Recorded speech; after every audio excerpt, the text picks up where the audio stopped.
BeautySeek is not a medical provider. This is not medical advice. Always consult a licensed professional.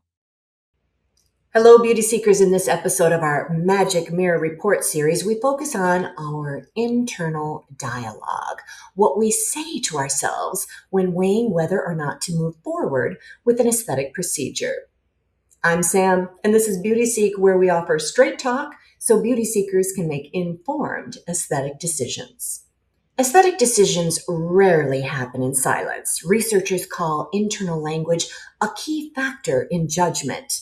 And Dr. David Sawir, PhD, one of the most widely cited psychologists in aesthetic medicine, has spent decades studying why some patients feel satisfied after cosmetic procedures while others don't.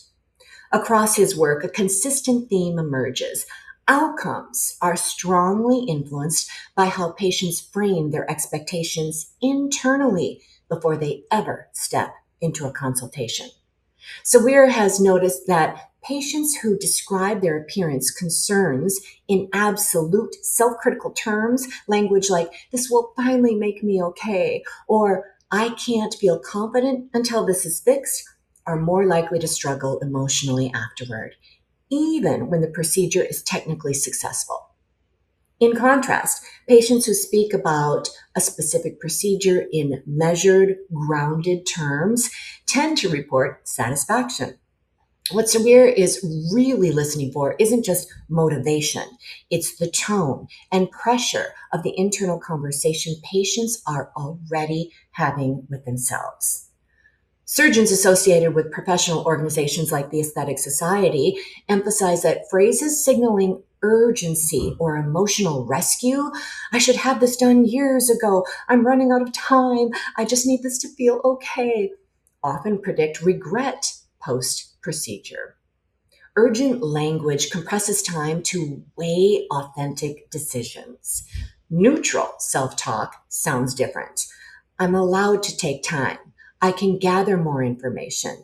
This decision shouldn't support my life." Kaylee Kuoko, who I love, what a talent, has been unusually straightforward about aesthetic decisions she doesn't regret. In interviews with Women's Health, she's talked openly about having a nose job early in her career and later choosing breast augmentation. Years passed between those decisions and her reflections on them, and her tone never shifted toward apology or embarrassment. Instead, she explained the choice plainly.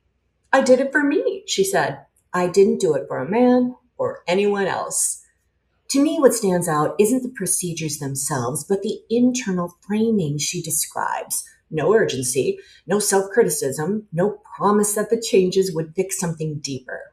Over time, she continued to speak about those decisions without regret, suggesting that her internal conversations guiding those decisions were steady enough to hold up long after the mirror changed.